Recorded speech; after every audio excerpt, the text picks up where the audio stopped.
आप मेरे स्क्रीन को देख के समझ ही गए होंगे कि आज हम किस विषय के बारे में बात करेंगे। जी हाँ, major women empowerment scheme in India. देखिए, किसी भी समाज के विकास का सीधा संबंध उस समाज की महिलाओं के विकास से जुड़ा होता है। महिलाओं के विकास के बिना व्यक्ति, परिवार या फिर समाज के विकास की कल्पना भी नहीं की जा सकती। महिलाओं के विकास के लिए सरकार ने कुछ योजनाओं की शुरुआत की है। आइए इन महत्वपूर्ण योजनाओं के बारे में विस्तार से जानें। और since this topic is important for your government exam, तो इस वीडियो को अंत तक जरूर देखिएगा। तो चलिए आगे बढ़ें। बेटी बचाओ बेटी पढ़ाओ कार्यक्रम बालिकाओं के अस्तित्व, संरक्षण और शिक्षा को बढ़ावा देने के उद्देश्य के लिए 22 जनवरी 2015 को पानीपत, हरियाणा में इस कार्यक्रम की शुरुआत की गई थी। इस कार्यक्रम का उद्देश्य लड़कियों के गिरते लिंगानुपात के मुद्दे के प्रति लोगों को जागरूक करना है, यानी कि to prevent gender biased sex selective elimination. इस कार्यक्रम का मेन ऑब्जेक्टिव लड़की में होने वाले भेदभाव को रोकने के साथ साथ प्रत्येक बालिका की सुरक्षा, शिक्षा और समाज में लड़कियों का एक्सेप्टेंस सुनिश्चित करना है। One Stop Center Scheme. This scheme was launched in year 2015 and 16 to provide integrated support and assistance to women who are affected by any kind of violence, both in private and public sphere. ये योजना भारत के विभिन्न शहरों के अलग अलग क्षेत्रों में चलाई जा रही है, जिसके अंतर्गत ये योजना उन महिलाओं को शरण देती है जो किसी प्रकार की हिंसा का शिकार होती है। इसके तहत पुलिस टेस्ट, कानूनी चिकित्सा और परामर्श सेवाएं देने का काम किया जाता है। Moving towards women helpline scheme. इस स्कीम का मेन मकसद है हिंसा से प्रभावित महिलाओं को 24 घंटे दूर संचार सेवा प्रदान करना। The scheme of universalisation of women helpline is intended to provide 24 hours immediate and emergency response to women affected by violence. अगला है प्रधानमंत्री उज्ज्वला योजना। इस योजना की शुरुआत प्रधानमंत्री मोदी द्वारा 1 मई 2016 को की गई थी। इस योजना के अंतर्गत गरीब महिलाओं को मुफ्त एलपीजी गैस कनेक्शन दिया जाता है। योजना का मुख्य उद्देश्य महिला सशक्तिकरण को बढ़ावा देना और उनकी सेहत की सुरक्षा करना है।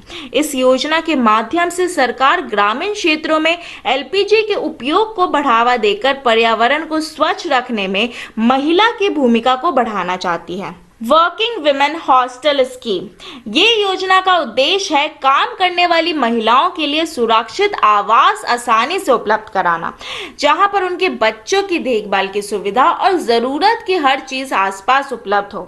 ये योजना सभी जगह पर उपलब्ध है जहां पर महिलाओं के लिए रोजगार के अवसर मौजूद होते हैं, जैसे कि शहर में, सेमी अर्बन और ग्रामीण। और बता दूं कि government of India introduce this scheme in the year 1972 to 1973। अब आ जाता है स्वधार घर योजना। महिला और बाल विकास मंत्रालय स्वधार गृह योजना मुश्किल परिस्थितियों में पीड़ित महिलाओं को लक्षित करती है, जिन्हें पुनर्वास के लिए संस्थागत समर्थन की आवश्यकता होती है, ताकि वे सम्मान के साथ अपना जीवन व्यतीत कर सके। इस योजना में महिलाओं के लिए आश्रय, भोजन, कपड़े और स्वास्थ्य के साथ साथ आर्थिक और सामाजिक सुरक्षा प्रदान की जाती है। और ये स्कीम ऐसी सेवाओं के लिए 2015 में लॉन्च की गई थी। नेक्स्ट है support to training and employment programme for women, यानी कि महिलाओं के लिए परीक्षण और रोजगार कार्यक्रम।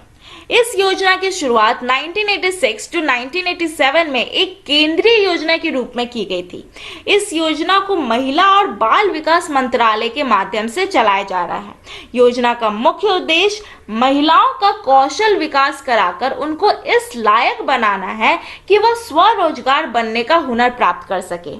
इस योजना का मुख्य लक्ष्य 16 वर्ष या उससे अधिक की लड़कियों का कौशल विकास करना है। अब बात करते हैं नारी शक्ति पुरस्कार के बारे में। Nari Shakti Puraskar is an annual award given by the ministry of women and child development of India to women or to the institution that works towards the cause of women empowerment. The awards are presented by the president of India on international women's day at Rashtrapati Bhavan, new Delhi. मैं बता दूं, पहले यह award का नाम स्त्री शक्ति पुरस्कार था और इस स्कीम की स्थापना 1999 2009 में की गई थी, but now this award is renamed and recognised as Nari Shakti पुरस्कार इन 2015. Now it's the time for the महिला शक्ति केंद्र योजना. ये योजना महिलाओं के संरक्षण और सशक्तिकरण के लिए अम्ब्रेला स्कीम मिशन के तहत महिला और बाल विकास द्वारा 2017 में संचालित की गई थी. ये योजना के तहत ग्रामीण महिलाओं को सामुदायिक भागीदारी के माध्यम से सशक्त बनाने और उनकी क्षमता का अनुभव कराने का काम किया जाता है. ये योजना राष्ट्र, राज्य और जिला स्तर पर काम करती है. अब बात करते हैं निर्भया स्कीम के बारे में. Nirbhaya scheme was launched in year 2012 और इसका मेन ऑब्जेक्टिव है to facilitate the safety and security for women at various levels. आगे है महिला ई हार्ट योजना. इस योजना का मुख्य फोकस घर पर रहने वाली महिलाओं पर है. उन्हें ही ध्यान में रखकर ये योजना की शुरुआत हुई थी. इसके लिए महिला और बाल विकास मंत्रालय ने एक मंच तैयार किया है, जिसके माध्यम से महिलाएं अपने हुनर के जरिए कमाई भी कर सकती हैं, और मंत्रालय ने इस योजना को 2016 में लॉन्च किया है. तो these were the major women empowerment schemes in India.